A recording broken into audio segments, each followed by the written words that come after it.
ఒక్కసారి కొమ్మూరి గోల్డ్ కి కాల్ చేయండి. తాకట్లో ఉన్న మీ బంగారాన్ని విడిపించి మార్కెట్ ప్రైస్ కి వాళ్ళు కొనుక్కుని మిగతా డబ్బులు మీకు ఇచ్చేస్తారు. హలో అండి, అందరికీ నమస్కారం. నేను మీ కట్టా కార్తీక్. చేసిన పాపాలు ఊరికే పోవు, ఒకదానమ్మటి ఒకటి వెంటబడి ఇబ్బంది పెడుతున్నాయి. ఇప్పుడు అంబటి రాంబాబు గారి పరిస్థితే. చంద్రబాబు నాయుడు గారిని రకారం భాషలో తిట్టి జగన్మోహన్ రెడ్డి గారి కోసం జైలుకెళ్ళిన అంబటి రాంబాబు గారు. జగన్మోహన్ రెడ్డి గారి కోసం అని ఎందుకు చెప్తున్నానంటే, తిరుమల తిరుపతి నెయ్యి కల్తీ ఇష్యూ వైసీపీని ఏపీ రాజకీయాల నుంచి బైకాట్ చేపించే పరిస్థితి వస్తుంది అనేటువంటి ఒక భయంతో, వైసీపీని హిందువులంతా బైకాట్ చేస్తున్నారు అనేటువంటి ఒక భయంతో, డైవర్షన్ పాలిటిక్స్ కోసం డైవర్షన్ పాలిటిక్స్లో భాగంగా అంబటి రాంబాబు గారి చేత స్క్రిప్టెడ్గా చంద్రబాబు నాయుడు గారి మీద వాళ్ళ తల్లిని అవమానించేలా లకారం భాష చిట్టించిన విషయం మీ అందరికీ తెలుసు. అయితే ఆ కేసులో అంబటి రాంబాబు గారు ముందుగా జైలుకి వెళ్ళారు. 14 రోజులు రిమాండ్ విధించింది కోర్టు. దాంట్లో భాగంగా రాజమండ్రి సెంట్రల్ జైల్లో గడిపారు. గడిపిన తర్వాత ఆ కేసులో బెయిల్ వచ్చింది. ఆ కేసులో బెయిల్ వచ్చిన తర్వాత ఇంకొక కేసులో గుంటూరు జిల్లా పట్టాభిపురం పోలీస్ స్టేషన్లో నమోదైనటువంటి ఇంకొక కేసులో పీటీ వారెంట్ జారీ చేసి మళ్ళా రిమాండ్కి పంపించడం జరిగింది. ఆ కేసు ఏంటంటే, మెడికల్ కాలేజీల పబ్లిక్ ప్రైవేట్ పార్ట్నర్షిప్ పాలసీకి వ్యతిరేకంగా ఆందోళన కార్యక్రమాలకు వైసీపీ పిలుపునిచ్చింది 2024 నవంబర్లో. ఆ కార్యక్రమంలో భాగంగా పోలీస్ ఆంక్షలను ధిక్కరించి పోలీసుల మీద విరుచుకుపడి పోలీసుల బారికేళ్లను తోసేసి ఆ రోజు పట్టాభిపురం సిఐ మీద అంబటి రాంబాబు గారు రెచ్చిపోయారు.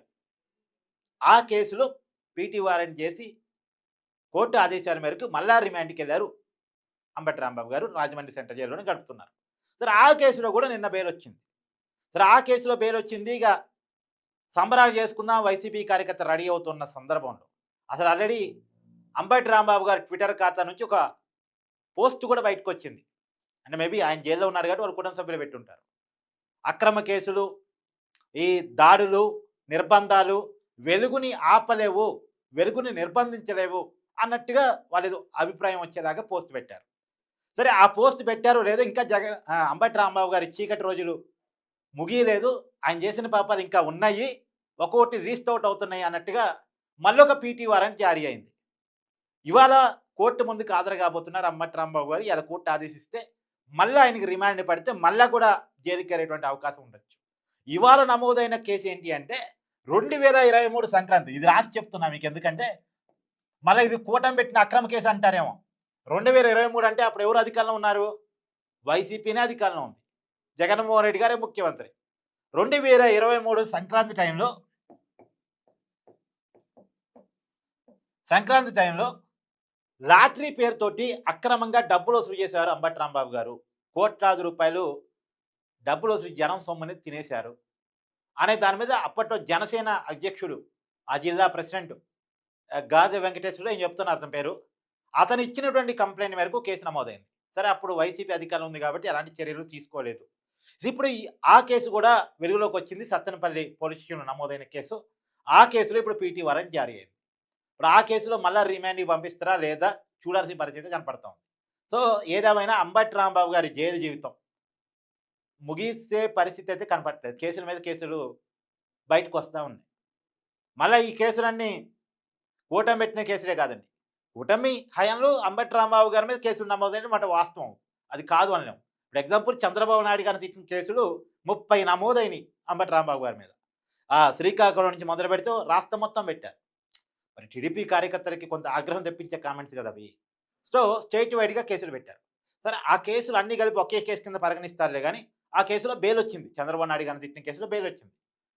పట్టాపురం పోలీస్ స్టేషన్ కేసులో జైలుకి వెళ్ళారు. మళ్ళీ దాంట్లో కూడా బెయిల్ వచ్చింది. ఇప్పుడు ఈ కేసు ఫేస్ చేస్తున్నారు. మరి ఈ కేసులో మళ్ళీ జైలుకి వెళ్ళి ఈ కేసులో బెయిల్ తెచ్చుకుంటే మరొక కేసు ఏమైనా బయటకు వస్తామో చూడాలి. ఏదేమైనా అంబటి రాంబాబు గారి జైలు జీవితం కొన్నాళ్ళు తప్పదేమో. మరి చేసిన పాపాలన్నిటికీ ఒక్కొక్క పాపానికి కొన్ని రోజులు అలా జైలు జీవితాన్ని అనుభవించి బయటికి రావాల్సి వస్తుందేమో.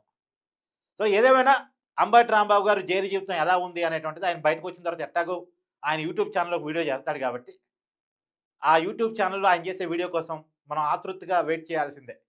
ఏదో ఉంటుంది కదా, కొద్దిగా ఏదైనా స్పెషల్ స్టోరీ పడేటప్పుడు అదిగో వెయిటింగ్ వెయిటింగ్ వెయిటింగ్ కమింగ్ అప్లో ఉంటాయి కదా, అలా ఇప్పుడు మనం కొంత వెయిట్ చేస్తూ కమింగ్ అప్‌ని చూస్తూ అంబటి రాంబాబు గారి జైలు జీవితం ఎలా ఉంది? ఎందుకంటే గతంలో టీడీపీ నాయకుల్ని అరెస్ట్ చేసి వాళ్ళని జైలుకి పంపిస్తున్నప్పుడు వాళ్ళ జైలు జీవితాల మీద అనేక కామెంట్స్ వైసీపీ నాయకులు చేశారు. ఏకంగా చంద్రబాబు నాయుడు గారు జైలుకెళ్ళినప్పుడు కూడా. ఇప్పుడు వీళ్ళేం చెప్తారు మరి జైలుకెళ్ళినప్పుడు? సరే మిగతా వాళ్ళ జైలు జీవితాలు వినలేం మనం. ఎందుకంటే వాళ్ళెవరు యూట్యూబ్ ఛానల్‌కొచ్చి మీడియా ముందుకొచ్చి జైలు జీవితాలు ఇలా ఉన్నాయి, అలా ఉన్నాయని చెప్పే రకాలు కాదు. వల్లభనేని వంశీ జైలుకెళ్ళినా, కాకాని గోవర్ధన్ రెడ్డి జైలుకెళ్ళినా వాళ్ళు చెప్పేవాళ్ళు కాదు. కానీ ఇప్పుడు అంబటి రాంబాబు గారైతే ఆయనకి యూట్యూబ్ ఛానెల్ ఉంది కాబట్టి చెప్తారు ఖచ్చితంగా. ఆయన జైలు జీవితం ఎలా ఉందో ఖచ్చితంగా చెప్తారు.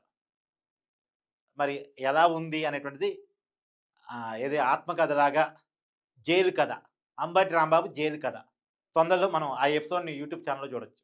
ఏది ఏమైనా అంబటి రాంబాబు గారు మరొక కేసులో ఇయాల కోర్టు ముందుకు హాజరు కాబోతున్నారు. అంబటి రాంబాబు జైలు జీవితం మీద మీ కామెంట్‌ని కూడా చెప్పే ప్రయత్నం చేయండి. Thank you.